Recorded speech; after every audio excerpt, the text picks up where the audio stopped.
रक्त संपर्क रे लागिला रक्तर छिटा भुवनेश्वर रे विभत्स हत्याकांड बापा को हत्या कला नृशंस प्रोफेसर पुओ भुवनेश्वर मंचेश्वर थाना अधीन रंगमाटियार एक आपार्टमेंट रे घटी एभली विभत्स हत्याकांड।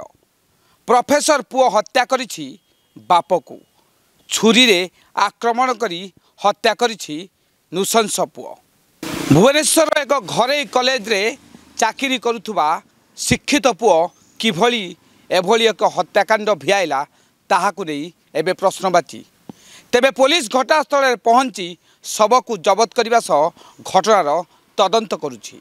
तेबे जे जन्म देइथिला से जन्मदाता को किपरि गोटे पुओ ता बाप को हत्या कला ताहा एबे बड़ प्रश्नवाची। तेबे देखिबा बाकी रहिला कि प्रकृत रे घटना कौन।